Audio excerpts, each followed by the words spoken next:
할렐루야. 오늘 또 하나님의 은혜와 평강이 여러분과 함께하기를 축복합니다. 요즘 한참 웰빙이라는 말을 많이 썼었지 않습니까?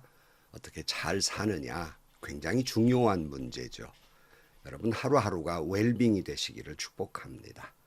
그러나 우리의 신앙인의 입장에서는 잘 사는 것도 중요하지만 잘 사는 것 가운데 하나가 우리의 신앙이 정말 하나님 보시기에 아름다운 성숙한 신앙으로 살아가는 것이 더욱 웰빙의 삶을 아름답게 하는데 가장 중요한 일이라고 생각을 합니다.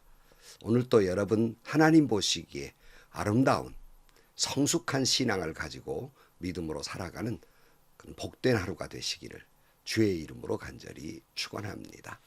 오늘 아침 하나님께서 우리에게 허락해 주신 말씀은 사무엘상 14장 36절에서 52절 말씀입니다. 사울이 말하였다. 우리가 이 밤에 블레셋 군대를 쫓아내려가 동이 틀 때까지 그들을 약탈하고 한 사람도 남김없이 모조리 죽이도록 합시다. 그들이 대답하였다. 임금님이 좋으시다면 그대로 하시기를 바랍니다. 그러자 제사장이 사울에게 말하였다. 우리가 먼저 하나님께 나아가 여쭈어 보아야 합니다. 그래서 사울이 하나님께 여쭈었다. 내가 블레셋 사람을 뒤쫓아 내려가도 되겠습니까? 주님께서 그들을 우리 이스라엘 손에 넘겨주시겠습니까? 그러나 하나님은 그날 사울에게 아무 대답도 하지 않으셨다. 그러자 사울이 이렇게 말하였다. 주님께서 우리에게 응답하지 않으시니 군 지휘관은 모두 앞으로 나오시오. 오늘 이 허물이 누구에게 있는지 알아보겠소. 이스라엘을 구원하신 주님의 살아계심을 두고 맹세합니다. 허물이 나의 아들 요나단에게 있다고 하더라도 그는 반드시 죽을 것입니다. 그러나 군인들 가운데 어느 한 사람도 감히 그에게 대답하는 사람이 없었다. 사울이 온 이스라엘 군인에게 계속해서 말하였다. 귀관들은 모두 이쪽에 서시오. 나와 나의 아들 요나단은 저쪽에 서겠소. 군인들이 모두 사울에게 임금님이 좋으시다면 그대로 하시기 바랍니다 하고 대답하였다. 사울이 주 이스라엘의 하나님께 아뢰었다. 오늘 저에게 응답하시지 않으시니 웬일입니까? 주 이스라엘의 하나님, 그 허물이 저에게나 저의 자식 요나단에게 있다면 우림이 나오게 하시고 그 허물이 주님의 백성 이스라엘에게 있다면 둠빔이 나오게 하십시오. 그러자 요나단과 사울이 걸리고 백성들의 혐의는 벗겨졌다. 사울이 말하였다. 제비를 뽑아서 나와 나의 아들 요나단 가운데 누가 죄인인지를 가려내시오. 그러자 요나단이 걸렸다. 사울이 요나단에게 물었다. 내가 무슨 일을 하였는지 나에게 말하여라. 요나단이 그에게 대답하였다. 손에 들고 있던 막대기 끝으로 꿀을 찍어서 조금 맛보았습니다. 죽을 각오를 하고 있습니다. 사울이 선언하였다. 요나단, 너는 죽음을 피할 수 없다. 내가 너를 처형하지 않는다면 하나님이 나에게 천벌을 내리시고 또 내리실 것이다. 이때 온 백성이 사울에게 호소하였다. 이스라엘에게 이렇게 큰 승리를 안겨준 요나단을 죽여서야 되겠습니까? 절대로 그럴 수는 없습니다. 주님께서 살아계심을 걸고 맹세합니다. 그의 머리털 하나도 땅에 떨어져서는 안 됩니다. 그는 오늘 하나님과 함께 이 일을 이루어 놓은 사람이기 때문입니다. 백성들이 이렇게 요나단을 살려내어 그는 죽지 않았다. 사울은 블레셋 사람을 더 이상 뒤쫓지 않고 돌아섰고 블레셋 사람도 자기들의 본고장으로 돌아갔다. 사울은 이스라엘을 다스릴 왕권을 얻은 다음부터 사방에 있는 원수들과 전쟁을 하였다. 그는 모압과 암몬 자손과 에돔과 소바 왕들과 블레셋 사람들과 맞서 싸웠는데 어느 쪽으로 가 싸우든지 늘 이겼다. 그는 아말렉까지 쳐서 용맹을 떨쳤다. 이렇게 그는 침략자들에게서 이스라엘을 건져내었다. 사울에게는 요나단과 리스위와 말기수아라는 아들이 있었다. 딸도 둘이 있었는데 큰 딸의 이름은 메랍이고 작은 딸의 이름은 미갈이다. 사울의 아내의 이름은 아히노암인데 아히마아스의 딸이다. 사울의 군사령관은 아브넬인데 사울의 숙부 넬의 아들이다. 사울의 아버지는 기스요 아브넬의 아버지는 넬인데 둘 다 아비엘의 아들이다. 사울은 일생 동안 블레셋 사람과 치열하게 싸웠다. 그래서 사울은 용감한 사람이나 힘센 사람은 눈에 보이는 대로 자기에게로 불러들였다. 아멘. 우리 여러 번 말씀드렸습니다마는 사울이 왕이 된 다음에 처음 한 일이 친위부대 3,000명을 둔 일이었죠. 그는 하나님께 묻지도 않고 그리고 전쟁을 일으킵니다. 그리고 뿐만 아니라 제사장만 드릴 수 있는 제사를 아주 급한 나머지 하나님께 제사를 드려서 하나님의 율법을 어기기도 했습니다. 이 때문에 사무엘이 이제 왕권은 이제 사울에게서 끝나고 그 뒷대에서는 끊어지게 될 것이라고 예언을 하게 됩니다. 그러나 그런 가운데에서 지난 시간에 우리 같이 생각한 대로 남겨둔 구루터기 같은, 아버지는 그렇게 불신앙이었지만 믿음의 사람 요나단을 두셔서 블레셋 전초 기지로 쳐들어가서 블레셋 사람을 죽이고, 블레셋 군대는 공포에 휩싸였고 이스라엘 사람들은 이제 아주 용기를 얻게 됩니다.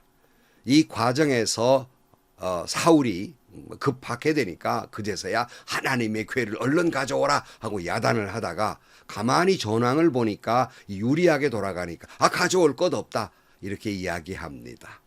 그 심경이 뭡니까? 처음에는 안 되겠으니까 하나님을 의지하려다가 될 듯 하니까 내가 어떻게 해볼 수 있겠다, 하나님 없이도 되겠다, 이런 교만한 생각이 들었던 것입니다. 그러니까 전쟁의 시작부터 전쟁의 과정까지 사울에게는 하나님은 별 안중에 없는 거예요. 전쟁은 하나님이 하시는 일인데 사울은 믿음이 있는 것 같은데 그냥 유사한 종교를 믿고 있을 뿐 진정으로 하나님을 신뢰하거나 의지하지 않았다는 사실입니다. 이 과정에서 사울이 믿음이 있는 것 같지만 믿음이 없었어요.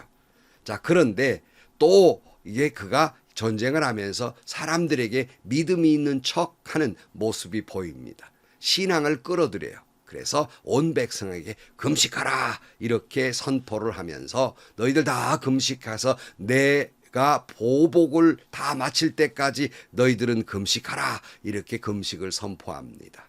이 또한 전혀 하나님과 무관해요. 여러분, 금식한다는 게 얼마나 귀한 일이에요. 그런데 이 금식마저도 하나님과는 전혀 무관한 금식을 하고 있습니다. 늘 말씀드린 대로 금식 기도가 아니라 금식하고 있다 하는 말씀이죠. 그러니까 사울은 지금 자기가 믿고 싶은 대로 자기 멋대로의 신앙으로 금식을 선포하게 됩니다. 이런 자기식의 신앙은 부작용을 낳습니다. 아니, 전쟁에 나가서 싸워야 하는데 하나님께서 역사하는 것도 아닌데 부단히 이 군인들이 굶고 있었으니 얼마나 힘이 없겠습니까? 싸울 수가 없는 거지요. 근데 사울은 금식하지 않으면 누구든지 다 저주를 받을 것이다 야단을 합니다. 근데 그때 그 아들 요나단은 아버지가 그런 말을 한지를 몰랐거든요.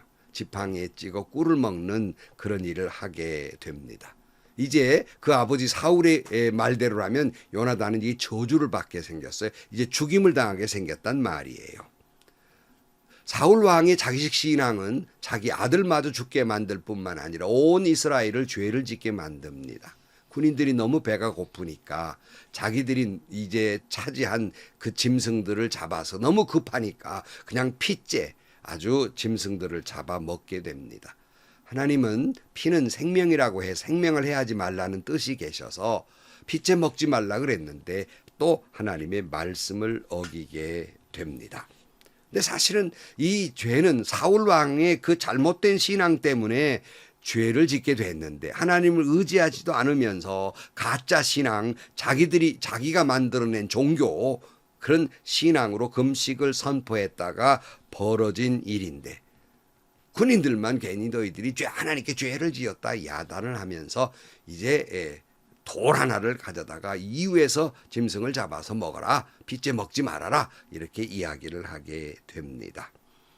근데 그때 세워놓은 제단이 사울 왕이 처음 세웠던 제단이었다 이렇게 말하잖아요. 35절에 그리하여 사울이 주님께 제단을 하나 쌓았는데 이것이 그가 주님께 쌓은 첫 제단이었다. 이게 사울 왕이 얼마나 가증스러워요. 전쟁 내내 그가 하나님을 의지하는 것 같은데 그 모습을 보면 전혀 그 신앙은 가짜였다는 것이죠. 이제서야 하나님께 제단을 쌓고 있습니다. 그러니까 그 신앙 자체가 아주 불신앙이었다는 말씀이지요.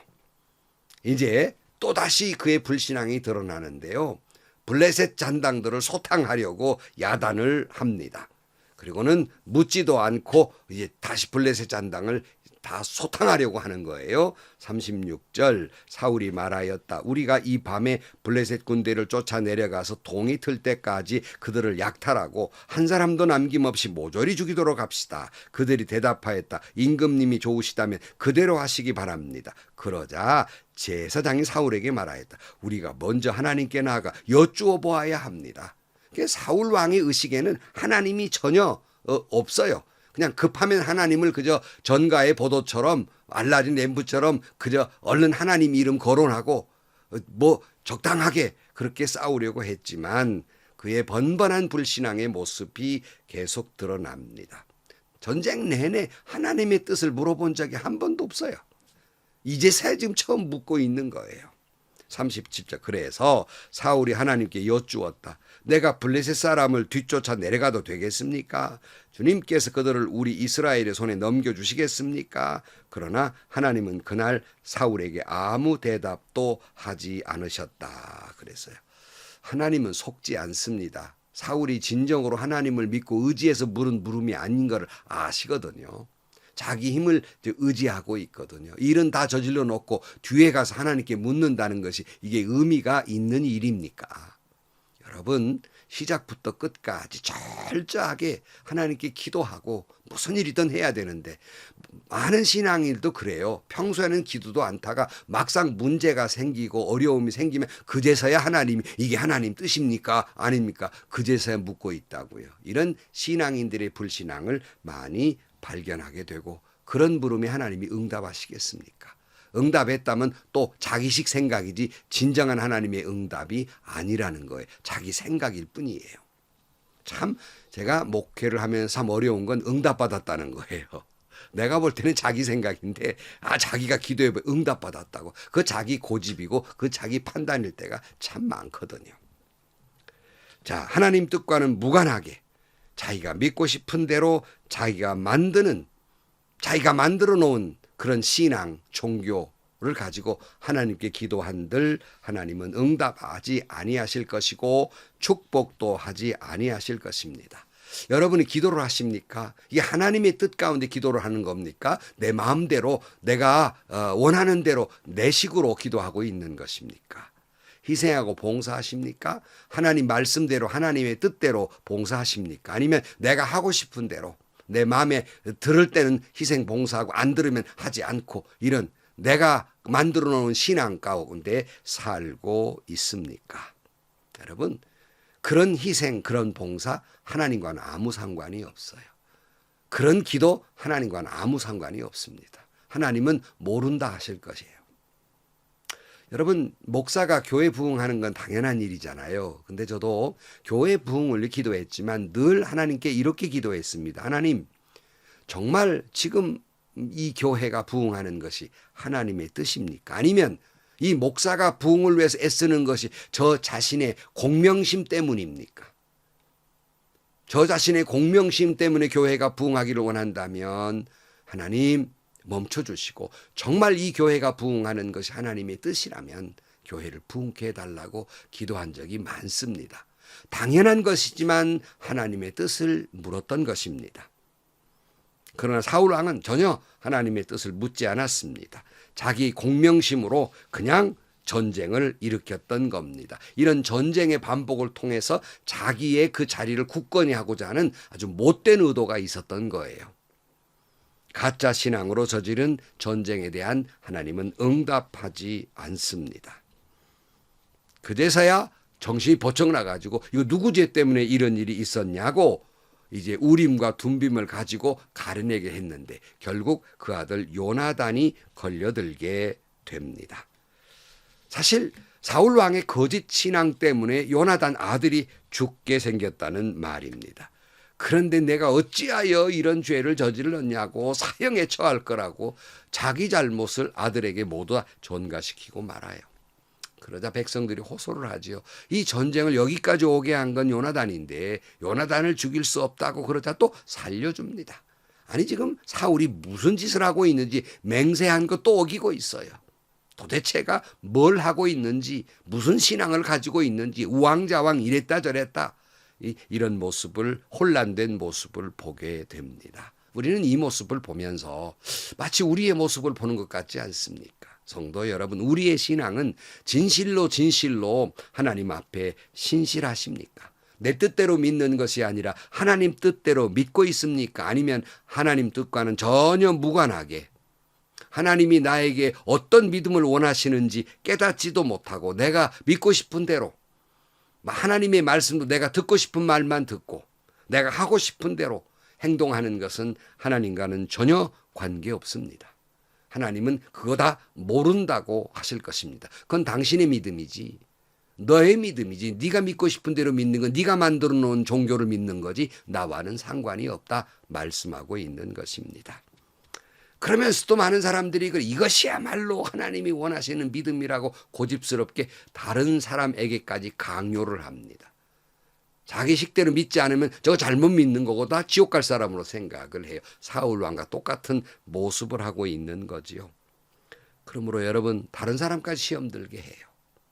오늘 우리는 하나님 앞에 무릎 꿇고 기도해야 하겠습니다. 하나님, 내 믿음이 정말로 하나님이 원하시는 믿음으로 살고 있는지 아니면 내가 믿고 싶은 신앙을 종교를 믿고 있는 것인지를 한번 깊이 점검해 보아야 합니다. 그리고 내가 잘못된 신앙으로 감으로 말미암아서 다른 사람들을 괴롭히고 있는 것은 아닌지 함부로 다른 사람을 나와 같지 않다고 평가하고 믿음이 없다고 함부로 지적하고 그런 모습은 없는지 나의 왜곡된 신앙 때문에 혹시라도 내가 섬기는 교회를 어지럽히는 것은 없는지를 한번 살펴보아야 할 것입니다. 어디 교회뿐입니까? 나의 왜곡된 신앙 때문에 오히려 세상 사람들을 눈을 찌푸리게 만들고 그것 때문에 천국문으로 그들을 인도해야 할 내가 천국문을 가로막고 있는 어리석은 모습은 없는지를 우리는 다시 한번 우리를 되돌아봐야 할 것입니다. 성도 여러분, 우리는 이 사울 왕의 모습을 보면서 정말 하나님 앞에 진실하게 하나님 앞에 정말 신실하게 하나님 앞에서 어린아이와 같이 순수한 신앙을 갖게 되기를 축복합니다. 그리하여 내 순결한 신앙, 하나님이 원하시는 그 믿음으로 삶으로 말미암아서 내 가정을 행복하게, 우리 교회를 행복하게, 그리고 이 세상을 행복하게 하는 여러분들이 되시기를 주님의 이름으로 간절히 축원합니다. 기도하시겠습니다. 하나님 아버지, 많은 사람들이 하나님을 믿노라 하면서도 한낱 자기가 믿고 싶은 대로 믿는 종교인에 불과하며 진실한 예수님의 제자가 아니라 교회의 멤버에 불과한 그런 모습들을 하고 있습니다. 행여나 나 자신이 그런 모습은 없는지를 다시 한번 깊이 되돌아보게 하시고 깨닫게 하여 주옵소서. 나의 믿음이 하나님이 원하시는 대로 하나님이 기뻐하시는 신앙을 갖고 주님께 영광을 돌리며 살아가는 저희들이 되게 하여 주옵소서. 예수님의 이름으로 기도하옵나이다. 아멘. 여러분에게 다시 묻습니다. 여러분의 신앙은 하나님께서 말씀하신 대로 믿고 있습니까? 아니면 내가 믿고 싶은 것만 믿고 그러지 않으면 믿지 않고 내가 하고 싶은 대로 신앙생활하고 있지는 않습니까? 하나님은 그런 사람에게 응답하지 않습니다. 축복하지 않습니다. 하나님은 그런 사람이 천국 갔을 때 네가 누구냐? 나 너 모른다 하실 것입니다.